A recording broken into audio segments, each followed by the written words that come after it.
Era aquí a ver.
A very good morning to all the distinguished.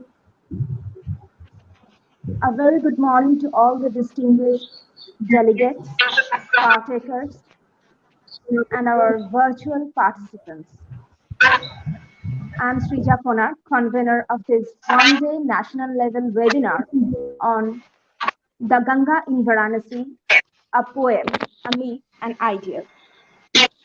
I extend my heartiest congratulations and gratitude to our honorable speaker and our dear principal sir, Sri Shoman Chakraborty, IQAC coordinator Dr. Sudipta Shah, and our dear colleagues, and also to Tofikur Rahman office staff, especially to MD Moidul Hossain, our nodal officer. And I take a moment separately to congratulate and convey my heartfelt thanks to Dr. Manik Bishal for organizing this entire program so fortuitously. Thank you. Now I want to share this virtual space with our dear principal sir and request him to convey some of his words to welcome our audience. Thank you.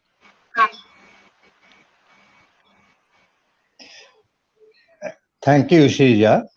A very good morning to all of you and welcome to this one-day national level webinar on the Ganga in Varanasi, a poem, a myth, an ideal.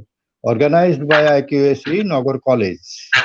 It is another exciting day for all of us, organizers and the participants, as we eagerly wait for the distinguished speaker, Dr. Anoy Mukhopadhyay, Assistant Professor, Department of Humanities and Social Sciences, IIT Kharagpur, to listen his lecture on the said topic, the very title of which had us intrigued and interested since the very inception of this webinar. So I extend my heartfelt gratitude to Dr. Anoy Mukhopadhyay for agreeing to be with us today. I must congratulate the co-coordinator IQAC Nagar College, Dr. Sudipto Shao, Assistant Professor in Bengali, for his persistence in realizing this. I wish the convener Sija Kunar, Assistant Professor in English, Nagar College, and the technical support team, Dr. Manik Biswas, Tofikur Rahman, all the best and all the distinguished participants and students a productive day ahead. With that, I officially declare this session open. Thank you. Over to Srija.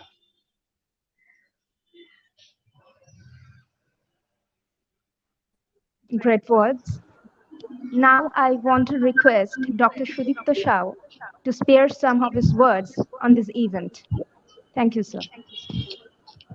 Thank you, Srija. Hello, good morning, ladies and gentlemen.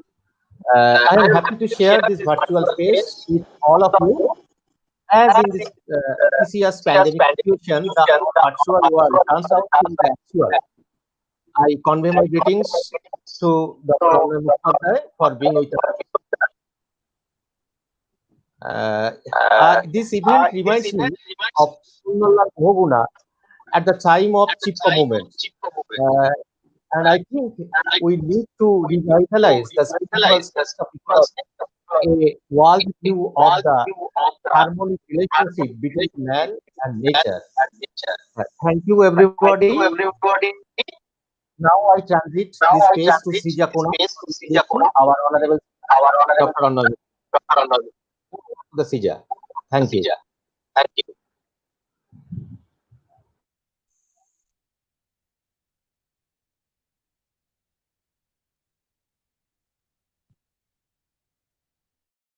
Srija, kindly unmute your microphone. Mute.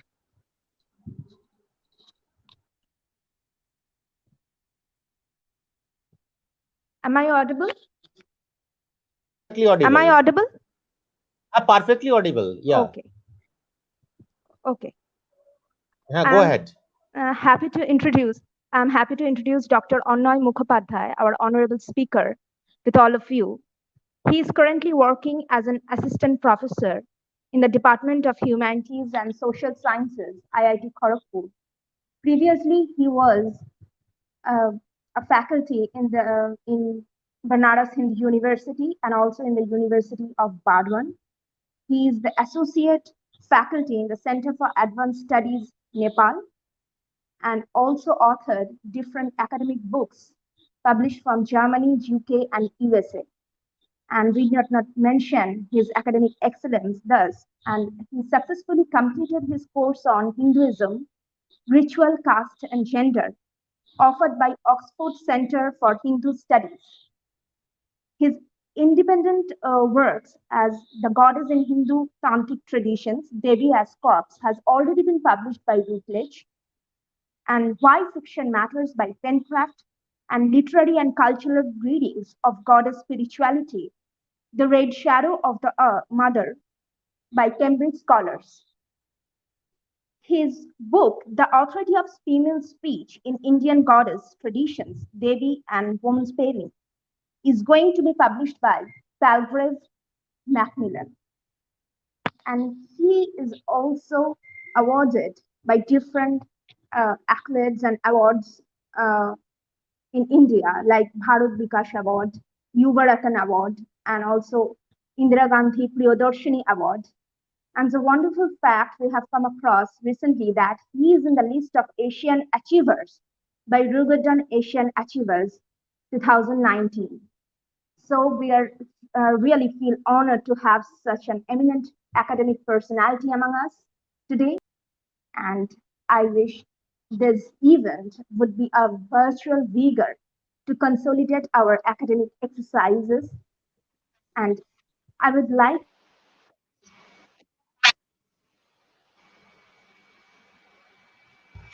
to request everyone to join us in welcoming him. Thank you. It's over to you, sir.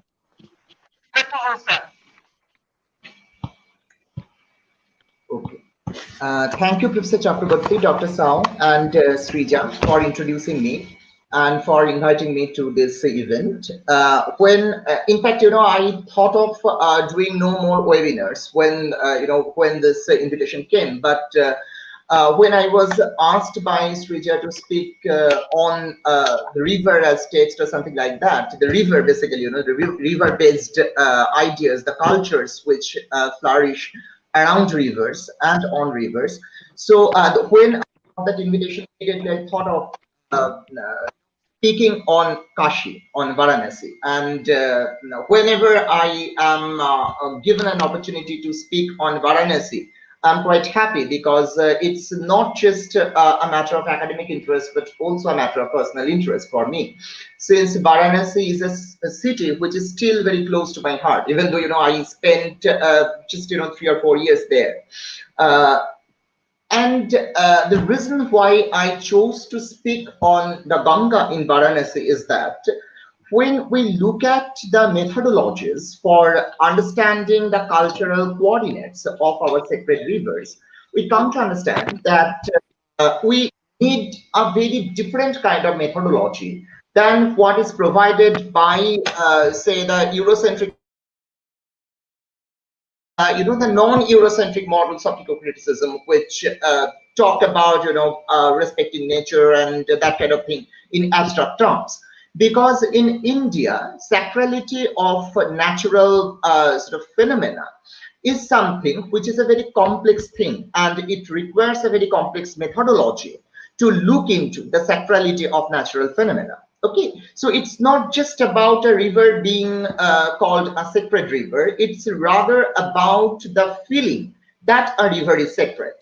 Okay, and that is what sort of orients us phenomenologically towards the sacrality of the river. So it is something which is at once textual, performative, and also sensory. Okay, so the sensuosity of the river and the textuality of the river, so to speak, textuality of the sacred river, because the river is also intextualized in a way in our sacred texts. So these two things go together, and that is probably most prominent in the case of the Ganga in Varanasi. The reason why I want to talk about the Ganga in Varanasi in the context of a poem, a myth, and an ideal is that I would like to begin with a poem on Varanasi and specifically on the Ganga in Varanasi. But interestingly, that poem is titled Varanasi. It's a poem by Mary Oliver. So I will begin with that. That would be my entry point. And then I will move over to explore the mythological associations that are there with the Ganga in Varanasi. And then finally, I will talk about the interconnected network of sacrality, eco-consciousness, the ecological movements, which are all associated with the Ganga in Varanasi. And that's where the issue of idealism comes. Okay, because when we talk about an ideal, we need to understand that the ideal is something which is at once a goal that is to be achieved and something which is transcendental. Okay, so this kind of complex but effective and productive oscillation between the transcendent ideal and a kind of temporal goal that is to be achieved, particularly in the context of the movements which are being organized to clean the Ganga, both at the level of the government and at the level of the non-governmental agencies, not just the NGOs, but also the common people of Varanasi. So we need to look at that kind of network.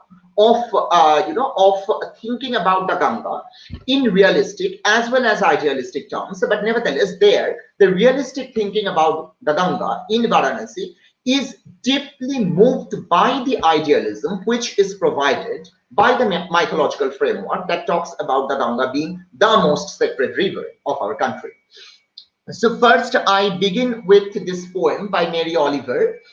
It's called Varanasi, but interestingly, she is actually talking about the Ganga rather than the city. Okay, so when you look closely at this poem, you find that she is actually looking at the city from the Ganga. Okay, so the Ganga is the vantage point, and at the same time, we need to understand that that she is talking about the integral connection between the life in the city, particularly the life on the ghats, and the rhythms of the ripples of the Ganga, as it were. And interestingly, we need to understand that in the case of Varanasi, the ghats have their own lives. Okay, so probably in no other city in India or even in the world will you find such a lively, everyday life, such a lively dynamics of everyday life on the ghats of a river. Okay, so even when you look at the ghats from the Ganga, from a boat, that is rowing on the that is being rowed on the Ganga. Even when you look at the city from the vantage point of the Ganga, the river, you find that even without moving into the city proper, you can look at a very lively spectrum of human activities when you have a look at the ghats. Okay, and at the same time, the ghats present a kind of microcosmic reflection of the entire, South Asian culture. And I would deliberately say South Asian culture, not just Indian culture, because there are ghats which are actually reflective of the culture in Nepal. For instance, there is one ghat where you have a kind of temple of also sort of like the architecture of the Pashupatinath temple in Nepal. So when you look at the ghats, you find an assemblage of different architectural models. You find an assemblage of different kinds of cultural activities, and of course, you find the entire subcontinent, as it were, congealed in a single space. Okay, so that's why Dynamic says that Kashi is a real cosmopolis. Okay, here you really find the cosmos congealed in a single space. Okay, so the spatial center that Varanasi is in a way encapsulates the entire cosmic activities. I mean, at a metaphysical level and also at a physical level, when you think about the entire sort of cultural spectrum of the subcontinent. So let me first read out this poem. This poem is called Varanasi, and it's by Mary Oliver. It's included in her anthology of poems titled A Thousand Mornings, which came out in 2012, and it was published by Penguin. Early in the morning, we crossed the ghat, where fires were still smoldering.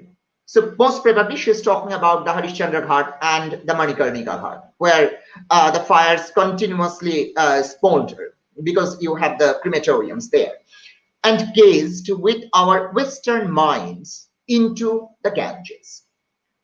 A woman was standing in the river up to her waist.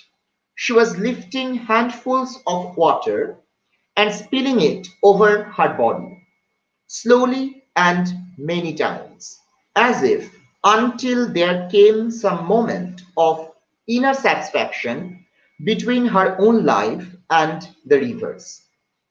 Then she dipped a vessel she had brought with her and carried it filled with water back across the ghat, no doubt to refresh some shrine near where she lives. For this is the holy city of Shiva, maker of the world, and this is his river. I can't say much more, except that it all happened in silence and peaceful simplicity. and something that felt like that bliss of a certainty and a life lived in accordance with that certainty. I must remember this, I thought, as we fly back to America. Pray God, I remember this. Now, the first thing that is to be noticed here is that, of course, Mary Oliver is not saying that her God is the same as Shiva, but nevertheless, she is able to, effectively connect with the affective dimension of the devotion of this woman, whom she is talking about. Secondly, we need to understand that even though she is talking about gazing at, at the scene in Varanasi with her Western mind, actually here her Western mind opens up to the Indian reality. And that is why she is not just talking about the polluted river. Right, that is very interesting because the moment you look at the river in Varanasi, it might appear to you that it's an extremely polluted river, and in a way that's true, it is polluted, and we are all concerned about that. But interestingly, she is not looking at that pollution, but rather she's looking at the intimate affective connection that this woman has with the river. The other thing is that she is not talking about the more ceremonial aspects of the rituals which are performed on the banks of the Ganga. For instance, she is not talking about the Ganga Aarti. She is not talking about the male priests, but rather she's talking about a very intimate connection that this woman has with the river. And she is actually talking about the interconnectivity between the rhythms of the human body and the rhythms of the river, particularly when the human being, bathes in the river. So we need to notice here the sensuous aspect of taking a bath in the Ganga that is becoming, that is becoming manifested even in the poem by a Western poet. Okay, and the reason why I begin with are written on Varanasi. For instance, there is this very famous poem by Mirza Ghalib on Varanasi, but I am not talking about those poems because unlike many other poems, or even as far as I recall, there is this poem by Kedarnath Singh, which is called Banaras. Or Varanasi, something like that. So it's unlike those poems. Here you don't have the Baroque extravagance, okay, of describing a city that is at once, sensuous and metaphysical. But rather, here the focus is on the simplicity of the sensory connection between the human beings and the river. When we look at this issue of certainty that she's talked about, we need to understand that this certainty is also culture specific. For instance, the people who are taking a bath in the river, with the understanding that this bath in the Ganga in Varanasi can release them from the cycle of births, deaths, and rebirths, the Bhava Chakra, as it were.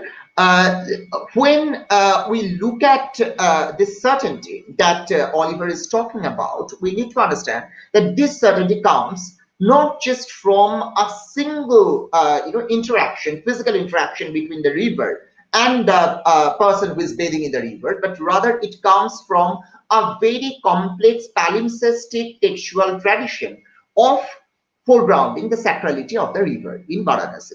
So when one takes bath in the river in Varanasi, one doesn't simply take bath in a river, but rather in something which is at once physical and metaphysical, textualized and natural. Okay, textual and natural. So here we have a kind of eco text, and in fact, throughout the last year in IIT Kharagpur, I was having a lot of discussions with some of my colleagues who are specialists in ecological studies, in environmental humanities, and so on and so forth.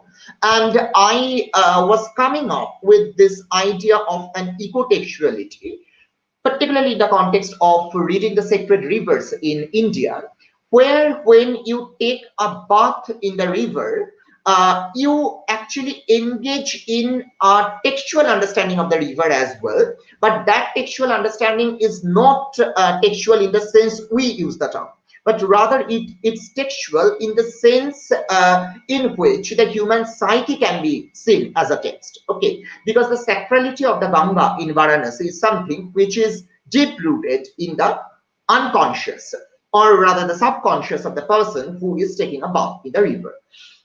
And the certainty that Oliver talks about comes precisely from that kind of psychic and very deep subconscious understanding of the river as sacred. Darnaik, in her book Banaras City of Light, says that there is a difference between ritual purity and bacterial purity. So when you look at the Ganga in Varanasi, probably you find immediately that it is not bacterially pure. It's full of microbes, it's full of pollutants, etc. But when we talk about the purity of the Ganga in Varanasi, we are talking about the ritual purity, the cultural understanding of purity. So that is where the concept of this certainty comes. Now, you may question here, is this certainty something that should be seen as desirable, or should we rather question it? Now, I would say that in the context of the movements which try to clean up the Ganga in Varanasi, we need to understand that the understanding of the Ganga as the most sacred river, and the understanding that it should be made bacterially pure, that it should be cleaned up in ecological terms, these two ideas actually go together. So when we look at the movements on the Ganga in Varanasi, for instance, the movement initiated by Veerbhadra Mishra, who was a professor at what is now IIT BHU, and when we look at that kind of movement, and till now, a lot of people, even the lay people, are taking part in movements for cleaning up the Ganga in Varanasi, and there are the government initiatives as well. When you look at that, you come to understand that this kind of project of cleaning up the Ganga doesn't begin with is the most sacred river, but rather it takes the sacrality, the ritual sacrality, the scriptural sacrality of the river as the point of departure. So here we need to understand that even in order to have an ecological understanding of the Ganga, and in order to make effective the environmental movements that seek to sort of purify the water of the Ganga in Varanasi, you need to strike a balance between the sacred perspective and the secular perspective, and you actually need a methodology that would be sacred secular, in the sense the term is used by Latamani and Raiman Panikkar. So after beginning my lecture with this poem, I would like to move over to the larger textual tradition within which the sacrality of the Ganga in Varanasi has been contextualized. Now, the Ganga Mahatmya of Kashi Khanda talks about the absolute sacrality of the river in Varanasi. And as it points out, the river is also seen, at least in the context of Varanasi, as the active Shakti of Shiva. So as she points out, Ganga is the liquid Shakti of Shiva in Varanasi.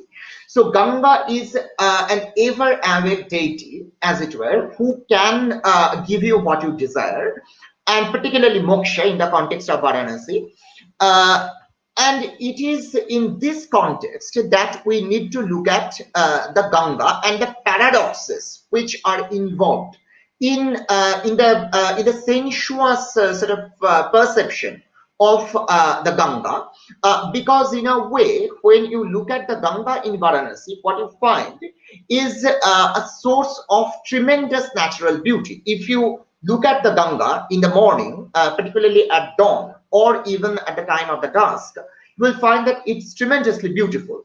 And in fact, the photographers, not just the Western photographers, but the Indian ones as well, and particularly, this tradition actually started with Satyajit Ray himself. Photographers, videographers, filmmakers are just obsessed with the different vantage points provided by the ghats. So they would, click photos of the Ganga from different vantage points in Varanasi. They will move along the ghats. They will also move across the river, and they would photograph the river from various perspectives. So someone would go to Ramnagar and would like to, have a photograph of the entire city on the banks of the on the bank of the river. From that vantage point, some would move across the river, and from their boats on the river, they would photograph the city, and so on and so forth. And in the morning, the Ganga in Varanasi is really beautiful.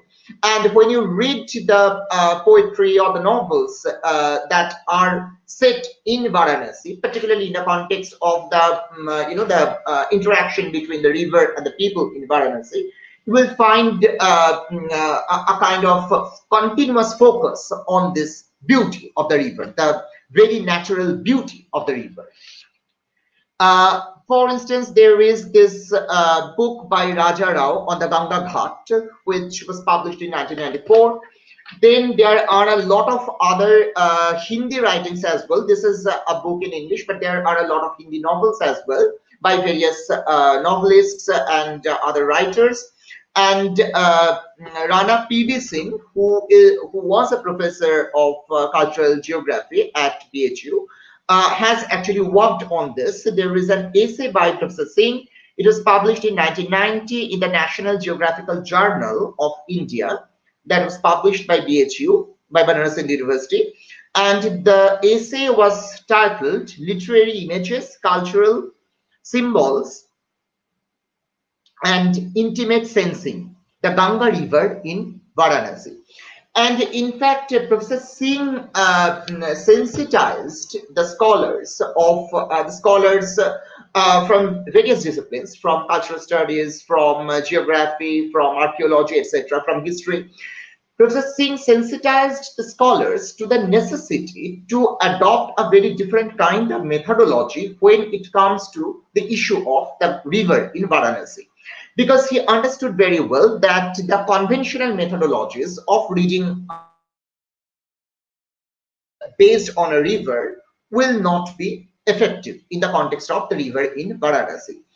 And the same kind of argument that you need a different kind of methodology when it comes to Varanasi, because Varanasi is perceived to be a sacred city, and the sacrality of Varanasi, which is deep seated in the Hindu psyche, and and the physical reality of the city, along with the problems. It's not the case that there is no problem as far as the physical city is concerned. There are a lot of problems. There are a lot of problems with the physical sort of aspect of the water of the Ganga as well. For instance, the river is really impure. A lot of problems are there. For instance, the bodies are cremated on the banks of the Ganga. So a lot of pollutants are mixed with the river, with the water of the river every year. And a lot of initiatives are being taken by the government, by certain departments of BHU and IIT BHU as well, to clean up the Ganga there.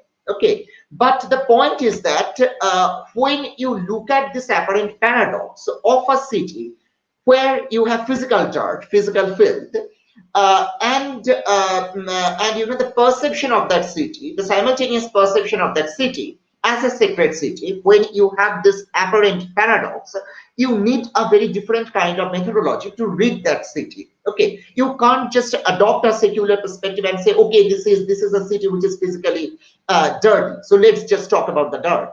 Nor can you say that no, I am going to take up just a sacred perspective, and I'm just going to say that this is the moksha puri, so people are going to come here and die here and then achieve moksha. So let's not talk about the the physical dirt of the city at all. You can't take either of these approaches. You need to have both these approaches fused together. So you need to talk about the real problems, but you also need to stick to the idealist perception of the city. So you can't you can't undervalue either of these perspectives. And that was also pointed out by Vaidyanath Saraswati in the edited volume titled, it's a book in Hindi, and it's titled Bhoga Maksha Samabhav, Kashika Samajik Sanskritik Swarup.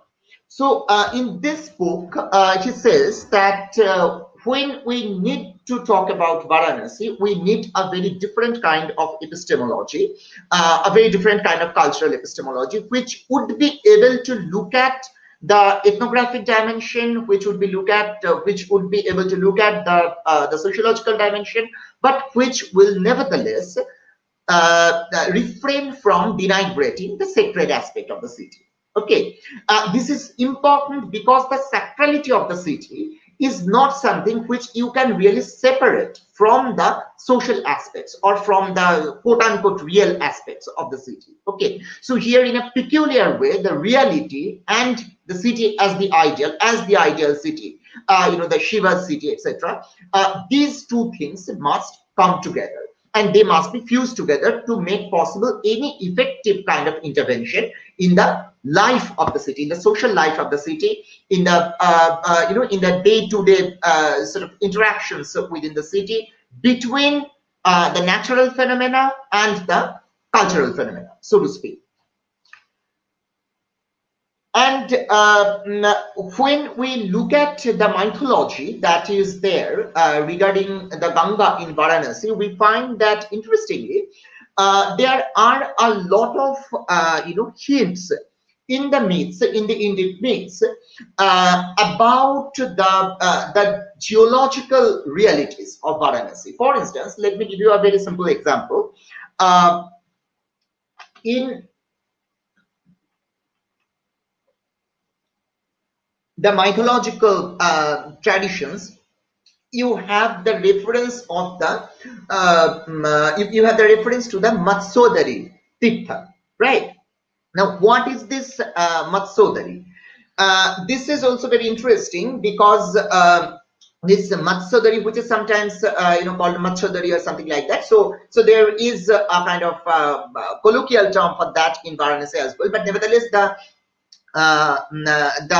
reference in the mythological texts is to the Matsyodari Tirtha.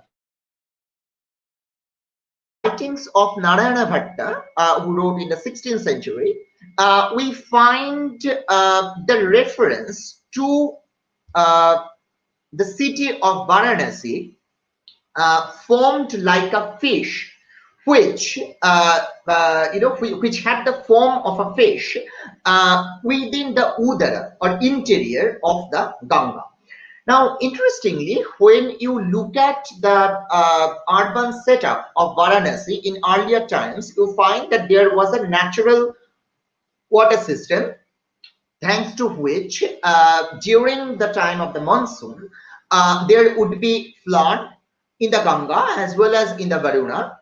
And then the entire city, particularly the mainland of the city, including the Vishwanatha temple and all these main pilgrim spots, that core of the city would take the form of a fish-shaped island within, as it were, the udara or the belly of the Ganga, because it would be surrounded on all the sides by the Ganga, and it would look like a fish, if you can have a kind of cartographic imagination of the city in that kind of state, in that condition. So that's why it was called the Matsodari Tirtha. But of course, later on, the urban system and the urban structure of Varanasi changed, and at present, you don't have that kind of structure. You have the Uttara Bahini Ganga, the Ganga which flows northwards. That was also a later phenomenon, and it's not the case that the Ganga flowed in the direction that you see in Varanasi today. Okay. Its course was different, and there are different opinions regarding this. As far as the geological perspectives on the history, the geological history of Varanasi is concerned.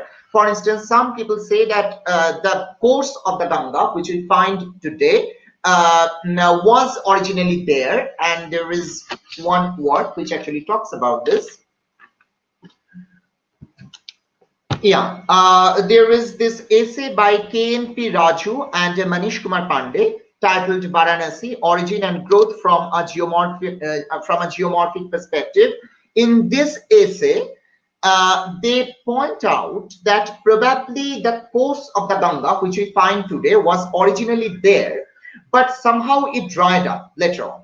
And then there was some kind of human intervention to realign the Ganga with the life of the city, to rejuvenate the city. And that's why the myth of Bhagirath Tapasya came in. Okay.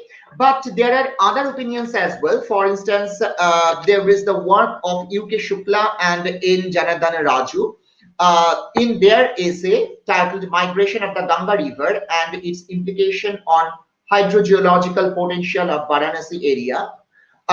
In that essay, Shukla and Raju argue that the course of the Ganga, which we find today in Varanasi, was not the original course. The original course was different, and the Ganga began to flow in this direction. It became the Uttarabahini Ganga, and and took the shape of a crescent moon, surrounding the city of Varanasi. At a later point of time. And when we talk about a later point of time, of course, we are talking about the geographical scale of temporality. We are not talking about the human scale of temporality. So here we are talking about geo-history rather than human history. But nevertheless, the interesting thing is that this idea has been captured in the mythological texts very well. For instance, in the Mahabhagavata Purana, Mahabhagavata Upa Purana, you have the reference to the Ganga coming down to the earth after being satisfied with the penances of Bhagiratha, and then while flowing southwards, she suddenly takes a northward course when she comes to Varanasi, and in fact, the Mahabhagavata Upapurana has a very interesting narrative element here. It says that Kala Bhairava came to Ganga and said, "Why are you coming here? Do you really plan to flood the city? I am not going to allow you to do that." And then she says, "No, I am the spouse of Shiva and I have come to meet Shiva. And after taking the northward course, I will move in the southern direction. So it's not the case that I'm going to flood your city. You can rest assured." Interestingly, when you look at the mythological traditions and also the folk beliefs in Varanasi, you will always find that there is a reference to and this is what Diana has also referred to in her book Banaras, the City of Light. And the people there would talk about our time, our kind of primordial time when the Ganga was not there. Okay, so then the main Tirtha was Manikarnika. Manikarnika was the original Tirtha, and then later on the Ganga began to flow sort of on the side of Varanasi, by the side of Varanasi. So when we look at the myth of the Ganga, particularly with reference to her presence in the city, by the side of the city of Varanasi, we come to understand that there is a very peculiar kind of connection between the mythic text and the geological and, of course, cultural reality, but more interestingly, the geological reality of the city. Of late, certain kinds of research have been taken up, research programs have been taken up by certain institutions across India. And there was the Sandhi program of IIT Kharagpur, which sought to look at the ancient urban systems of Varanasi. A lot of archaeological findings were there, a lot of geological findings were also there, because IIT Kharagpur actually used some very sophisticated, mechanisms to sort of map the ancient the footprints of the ancient urban systems in Varanasi, the traces of the ancient urban systems in Varanasi, and when they used various kinds of ultra modern devices, they came up with a very interesting observation. They observed that under the city of Varanasi, you have still the remnants of an ancient water system. So probably the course of the river Ganga was a bit different in ancient times, and on the basis of that ancient course of the river, Varanasi had developed a very sophisticated and very effectual water system which can even be rejuvenated now. And this was a very interesting observation of the researchers from IIT Kharagpur. So when we look at Varanasi, and here I would say that the model, the sacred secular model that I am talking about, the model that needs to take myth seriously, the model that needs to take the belief systems of the people seriously, rather than just brushing them away as superstition. When we adopt this kind of methodology, we can be able to understand various cultural phenomena in India. For instance, this is something which is effectual in the context of understanding the history of Assam as well, the history of Kamrupa. For instance, when you look at the historical works on the Kamakhya region, you find that any historical work on the Kamakhya region would be incomplete without a focus on the Yogini Tantra and the Kalika Purana. Right. So this is something which we need to remember, that in the context of India, when we're talking about the Puranas, we are not just talking about Puranas as frozen sacred texts, but rather we are talking about Puranas as texts which focus on the cultural and social realities, and also probably certain geographical realities. Okay, as in the case of the myth of the Ganga in Varanasi. And then if you look at the etymology of the Ganga, it's also very interesting, and it focuses on this as well. The etymology connects the name Ganga with the verb root in Sanskrit, gang, which means to move, to go. So the Ganga is the swift word. The Ganga is a river which moves swiftly, as it points out. And the Ganga, by virtue of its eternal motion, is able to purify the human beings who take a bath in the river. So what this basically means is that when you are taking a dip in a river which is constantly flowing, of course there are pollutants in that river, but these pollutants are also moving forward. So there is some kind of automatic cleaning up, as it were. That is always not the case. For instance, it is not the case that the water of the Ganga is always pure, that it's safe to drink the water of the Ganga, which is true. But at the same time, we need to focus on the mobility of the river, which is very important in this context, because particularly in the context of Hindu culture, the mobility of water is seen as a source of its sacrality. For instance, when we talk about something which has a pravaha, which has a flow, we also talk about the possibility of transformation, the possibility of change. So unlike the Eurocentric ideas of ancient India, I mean, as opposed to the Eurocentric ideas about ancient India, which tried to see India as a kind of never-changing phenomenon, actually the concept of change was always there. The concept of transformation was always there. So a river that moves is also essentially a metaphor of the moving dimension of human life.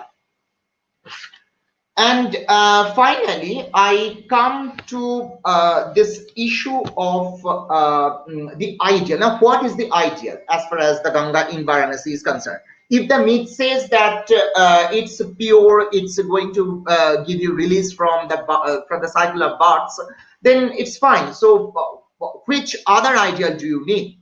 But here we need to intervene and ask ourselves: is it the case that it's sufficient to call the river sacred and leave it at that? No.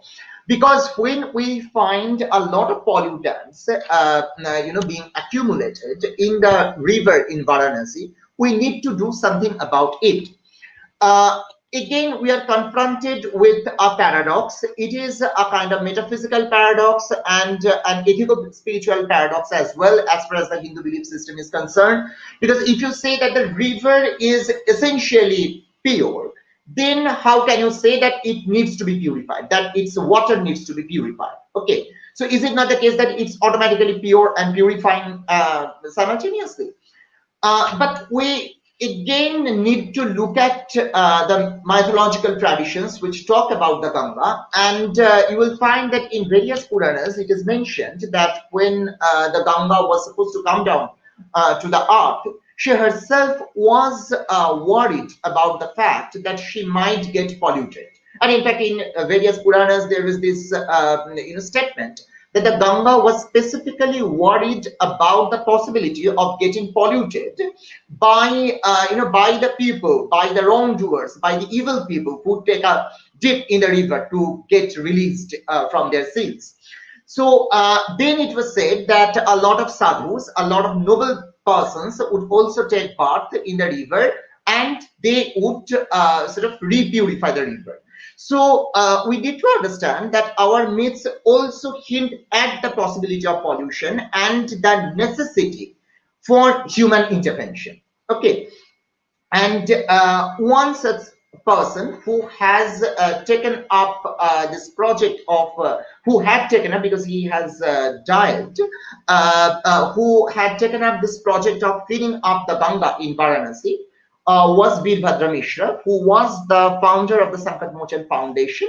It was an organization which tried to systematically clean up the Ganga in Varanasi, and which tried to sensitize the common people as well as the government to the necessity for cleaning up the river in Varanasi.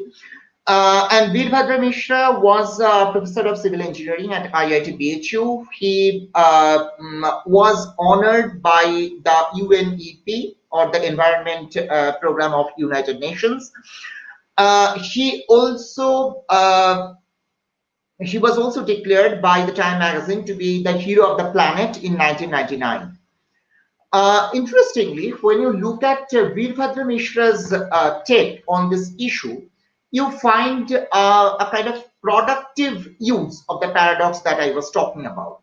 Now, he used to call the river Ganga Maya. He would not see the river from what we understand to be the secular perspective, because in a way he would conform to all the religious, the traditional associations that are there with the Ganga in Varanasi. So he would refer to the Ganga in Varanasi as Ganga Maya, but then he would also say that he would fight for the sake of the mother. He would take a dip in the Ganga, but he would not drink the water of the river, because he would say that the water had gotten polluted and it needed to be purified. Okay, so here too we find that some kind of balance between the sacred dimension of the river, the kind of transcendent dimension of the river, that it is the ever sacred river. Even if it's polluted, it remains sacred on the one hand, and on the other hand, the idea that the physical reality of the river needs to be renegotiated. You need to sort of intervene into the human affairs, into the human activities which pollute the river.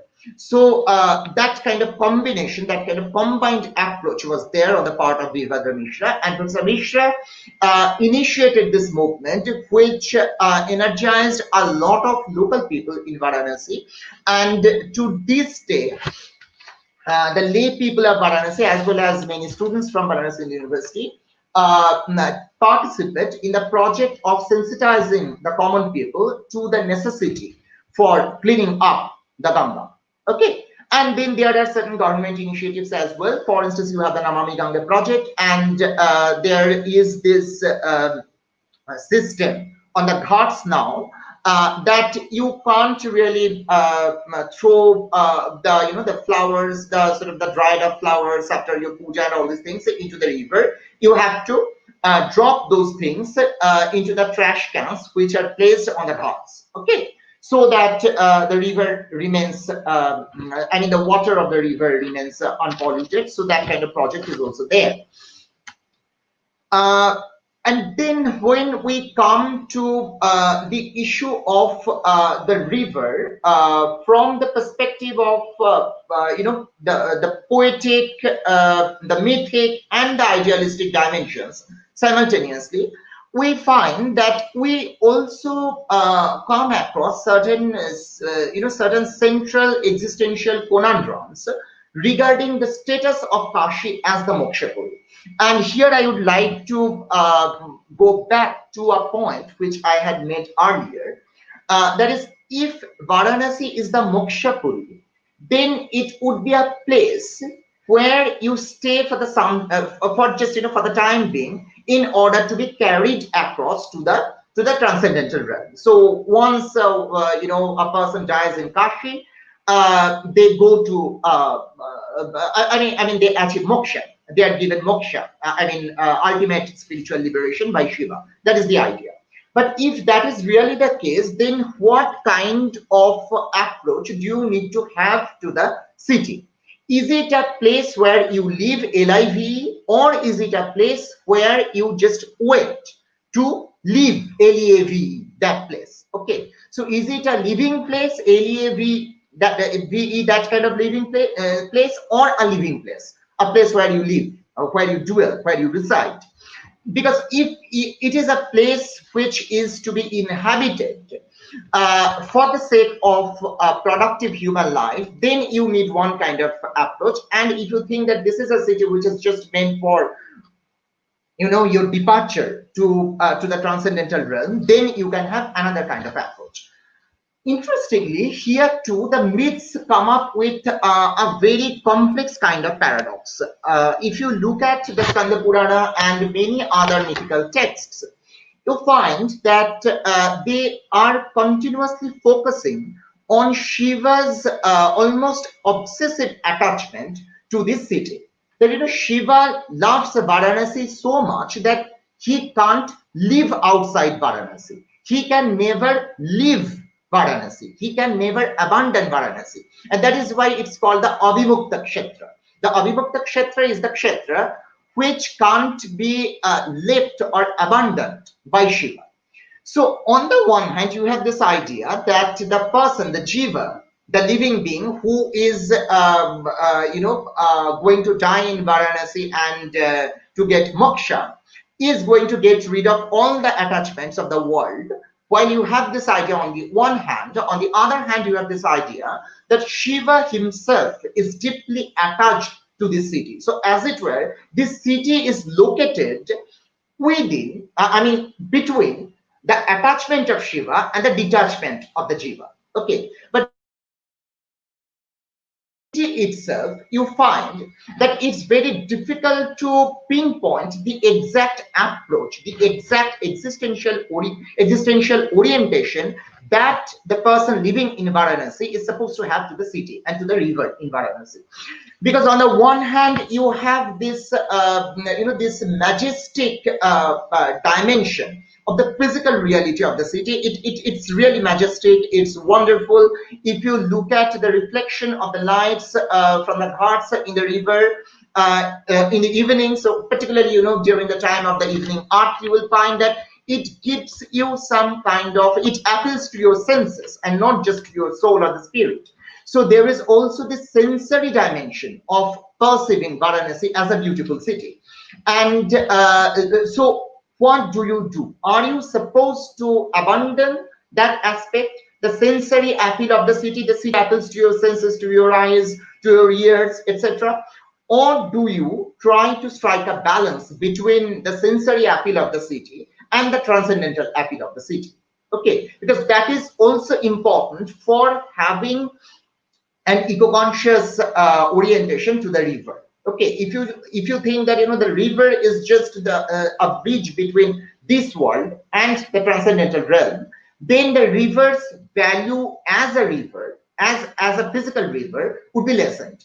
But if you focus on the beauty of the place, the beauty of the city of Varanasi, and if you see this as a place which is to be inhabited, not just for the sake of getting moksha, but also for the sake of enjoying the sensuous appeal of that city, the beauty of that city, the human environment, human and natural environment of that city, then you will come up with a very different kind of idea about the city and the river, okay, in that city. So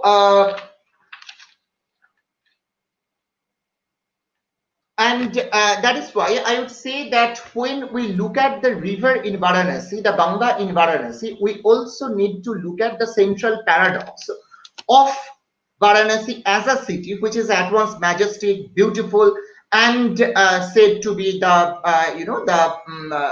the way to moksha, said to be providing you with the way to moksha or release, the ultimate release. When you look at this apparent dichotomy, then you also come up with a central paradox of our life. It's not just about Varanasi, it's not just about a sacred city of the Hindus, but rather it is about a dichotomy which is there in humankind in general, which is part of our, an essential part of our human consciousness. That on the one hand, you have this desire to transcend your, state, to transcend the human condition, and on the other hand, you have the desire to celebrate your human life. Okay, so which path do you take? And this is a very this is in fact a very difficult choice. So we really don't know what our culture asks us to do. Does it really ask us to remain detached from the city while waiting to die in the city, or does it actually obliquely tell us to enjoy the sensuous appeal of the city while living in that city? Okay, and here I would like to end with a quotation, because I would like to focus on the central paradox that I have talked about. That on the one hand you have this beautiful city which has a set of sensory apples, and on the other hand you have this transcendental dimension of the city which always indicates that you should go to the other world. So it is at the interstitial juncture of these two ideas that we need to locate the role of the river in Varanasi. And that is why I would ask you to think about that beautiful and majestic image of the river in Varanasi. A lot of photographs are available, and you have shown certain photographs and certain videos of that, the majesty of the river in Varanasi during the Aarti and also at other times, because nowadays the reflection is there in the Ganga in the evenings. The reflection of the lights from the ghats is there in the Ganga, and it's really beautiful. It's wonderful. It's a wonderful research, and I have seen a lot of Western, tourists enjoying this, not because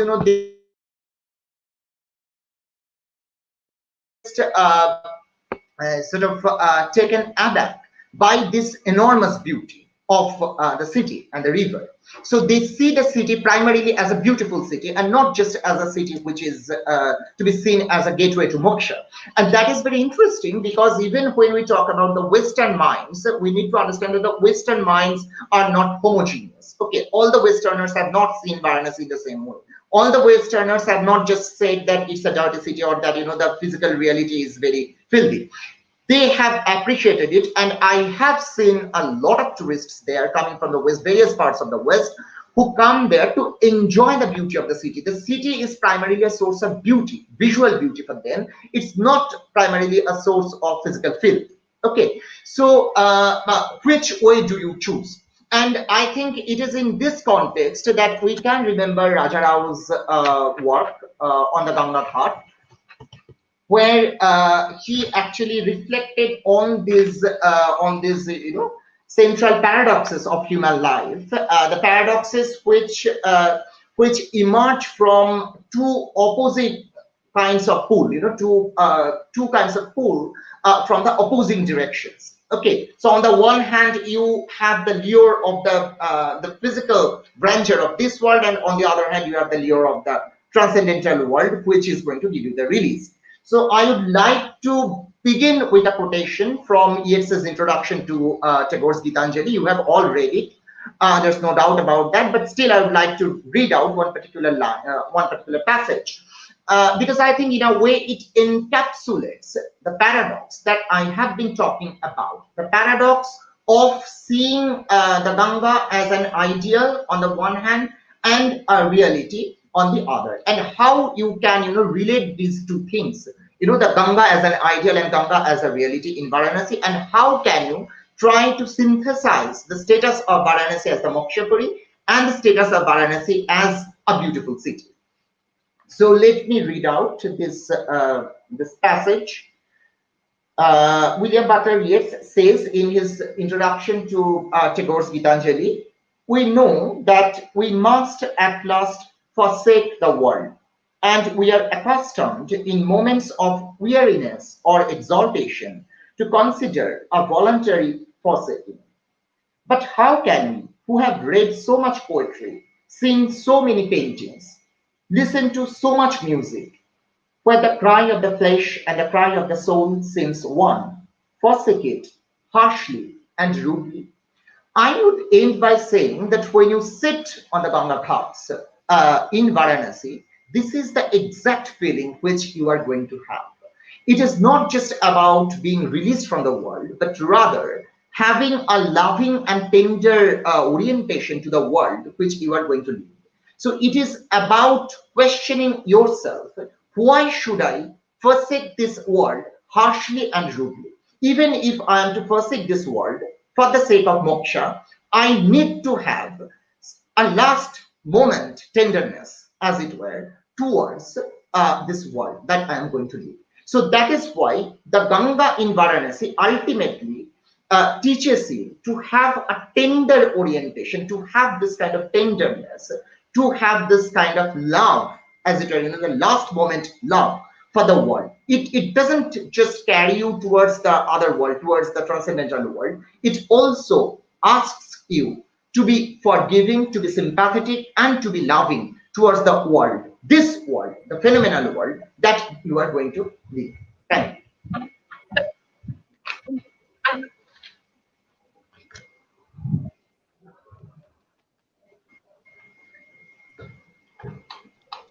Thank you, sir.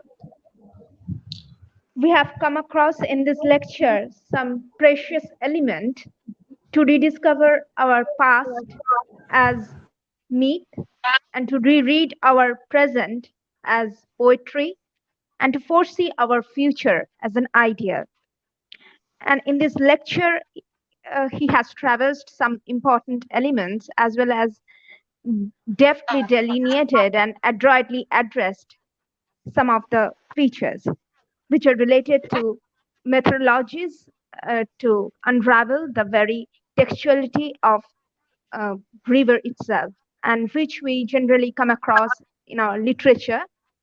And here also he amalgamated real and ideal and a sense of sensuality and transcendence, and asked us to put this all together in a conformity. And here I want to say something that in India, this element of water acquires spatial significance from a literary perspective, from poetry to narrative. And water courses confirm to the very circulation of vital energy. And it has no as it has no borders and transcends our creative forces and also create a cultural memory as well as consciousness. And we should consider this symbol of water in its purifying significance and ultimately wishing to call for a reordering our present and to our value system. So here we have come across some interesting comments as well as questions, and our interactive session would be interspersed not only with questions but also some comments, some of the comments. That Jayanti has commented, Mughals, when Akbar and all went on campaigns for his personal use, carried only Ganga water. It gave him a new sense of vigor. And also the English even always took Ganga water in ships because that's the only water which remained fresh for 60 days on the ships. So we can view that and see that it's not about religion, any particular religion. Ganga is for everyone. So I think it's a wonderful comment to ponder over. And also again here, Chanchal Ghosh has commented from Bhakti Yoga addresses on the need of symbols that Fool indeed is he who, living on the banks of the Ganga, digs a little well for water. A fool indeed is the man who, coming to a mine of diamonds, seeks for glass beads. These two comments are really, really wonderful. And again, a very intriguing question has been raised by Payal Persina that in Raja Rao's text, The Serpent and the Rope is a narrative of spiritual self discovery. Throughout the novel, we find Rama's eco spiritual relation with rivers that ends in the Ganga. How do you view it? It's over to you, sir. Okay, now see, as far as this issue of eco-spirituality is concerned, and Rana PV Singh has actually talked about eco-spirituality in some of his papers, you find that the rivers, the Ganga, but also the Saraswati in the Vedic context, these flowing rivers are often seen as as the symbols of Karuna. Okay, that is essentially associated with Pragya. And if you read Umaprasad Mukherjee's works, if you read his travelogues on the Ganga, accounts of his visit to Gamu, Gangotri, etc., you will find that he's pointing this out, that when you look at the river, you actually look at the fluid, limpid, and the mobile flow of the divine compassion. Right. And as far as the Indian spiritual traditions are concerned, the traditions that Raja Rao would always draw on, there you have always a synthesis of Jnana and, Prajna or Jnana on the one hand, and Bhakti or the affective dimension on the other. Okay. And sometimes it is seen as, as a kind of a combination of the masculine principle and the feminine principle, but I'm not getting into that. The point is that in Raja Rao's works, and it's not sort of unique about Raja Rao. Actually, he is drawing on an age-old tradition of seeing the rivers, the flowing rivers, as as symbols which connect the transcendent with the phenomena. Okay, and that is very important. Particularly if you think about the serpent and the rope, which is talking about the Advaita philosophy, it's very important to look at the connection between the transcendental realm. I mean, where you are completely going beyond Nama Rupa, any kind of physical or phenomenal reality, and on the one hand, the phenomenal reality within which you are implicated, within which you are embedded. And that is why you have even Shankaracharya writing a hymn to the Ganga, right? So enough to sort of hold on to the concept of the abstract Brahman. You still need the Ganga. You need something which is flowing, okay, which is flowing and which is, as it were, flowing from the transcendental realms to the physical or phenomenal realms. Okay, so that connection is important. Sometimes Hinduism is seen as a tradition which tries to snap this connection, but we know that it's not actually about that. And it's even wrong to compartmentalize different traditions of Hinduism by saying that this is Jnana Yoga, this is Bhakti Yoga. Actually, in actual practice, in actual spiritual practice of performativity, you would never find this kind of strict compartmentalization. Okay, so the Jnana Yogi is always a Bhakta and the Bhakti is always a Jnana. Okay, and so you can see the riverine symbol as a flow of Jnana, as it were. So Jnana is not something which, I mean, knowledge or wisdom is not something which just detaches you from the world, but it also makes you compassionate to the world. And that's not just about Hinduism. In fact, in Buddhism too, you have this essential connection between Pragya and Karuna. Okay, without that essential connection, you can't have the figure of a Bodhisattva. The Bodhisattva is someone who has both Pragya and Karuna. Yes, sir. You have just mentioned Shankaracharya, and it reminds me of S. Murali Shiva Ramakrishnan wonderful poem "Simple Contradictions," where he mentioned Shankaracharya on the banks of Narmada. And here we can locate and we can align it to the very texts of Hermann Hesse's Siddhartha also. So in these texts we have come across that there is a relation between man's spirituality and the river. in these different texts. And in The Inheritance of Loss by Kiran Desai also, there's the reference of Tista and Yamuna, the river of love. So here we can see that different rivers of our country are related not only to bliss, but also love and other kinds of emotions which are related to human psyche and consciousness. You have the river as the ultimate teacher. Right? Yes. The river is the ultimate guru in his Siddhartha. Yes, and in as we can see and view that the Ganga and the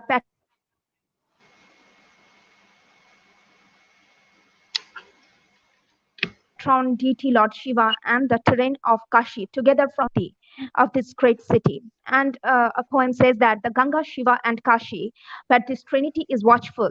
No wonder there is found the grace, and that leads one on to perfect bliss.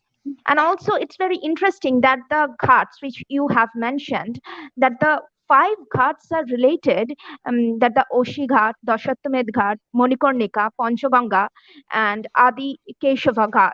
These are related to Vishnu's head, chest, navel, thighs, and feet, respectively. So this is very, very interesting that five elements which are very much related to our Panchatantra and five other elements of our human consciousness and human elements that are also related to the five ghats of Varanasi. So it's very, very intriguing. And now I want to conclude this interactive session with by recounting Carl Jung's quote that people of India could never find true peace until they could come into harmonious relationship with and deep feelings of reverence to the Ganga River, who is the cradle and identity of India's culture since time immemorial.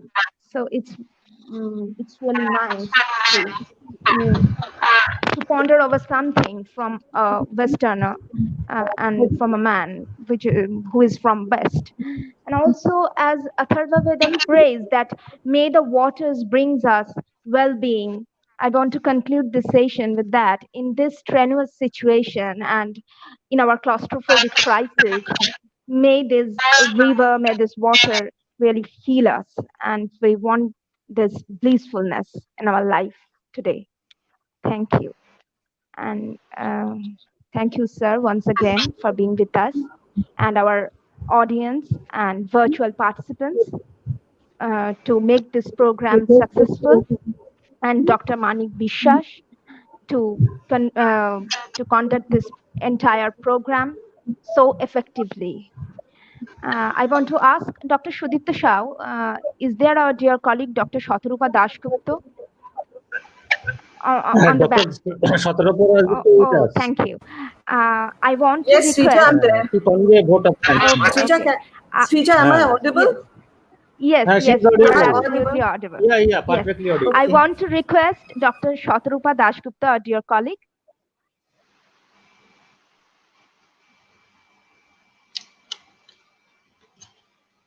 convey her vote of thanks.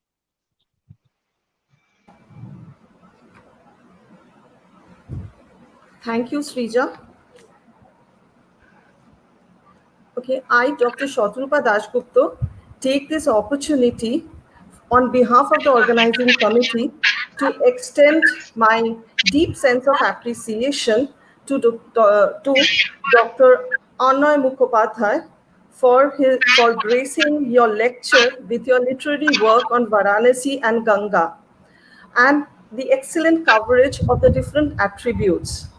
You have given us an opportunity to look back, actually, how the way Ganga for the second time at Varanasi has looked back, reverted back at Varanasi for a second time along its course. So, similarly, you have given us an opportunity, maybe not being at Varanasi, but worth being virtually given us an opportunity to look back at the different attributes during the transformation of the city from an ancient to a contemporary city, and how Ganga has been a part of the Indian culture and identity of the Indian culture throughout its history. Thank you once again, Dr. Annoy Mukhopadhyay, for gracing this webinar with your really good literary work. I'm also thankful to our principal, Sri Shoman Chakraborty, for his inspiration, and our IQAC coordinator, Dr. Sudipto Shao, for his enormous cooperation, perfect logistics, and the guidance that he has provided us in this webinar. I extend my gratitude to Dr. Manik Biswas and Mr. Taufikur Rahman for their technical support, their motivation and dedication during this webinar series. I'm also thankful to all the staffs of Nagar College for their support and cooperation, and especially the English department. And last but not the least, Ms. Srija Konar, I extend my gratitude to you for taking this initiative for organizing this webinar. Thank you all once again. I hand over to Srija Konar. Thank you, Shatrupadi. And so now, can we wrap up this event? I am asking very permission from our IQAC coordinator, Dr. Sudipto Shao, as we have already gone through and jogged through the various parameters and refurbished some elements which are relevant to the webinar. So now we are going to end up this lecture and session. Okay, okay. Thank you, Shatrupadi. Thank Now I you. am announcing the second event for today. Okay, okay. Thank you, sir, once again, and thank you, entire Nagar College, my dear colleagues, Thank you. Sudipto Shao, Dr. Sudipto Shao, and Dr. Manik Biswas, Moidul Hossain, our dear principal, sir, and Taufikur Rahman. Thank you for being there with Okay.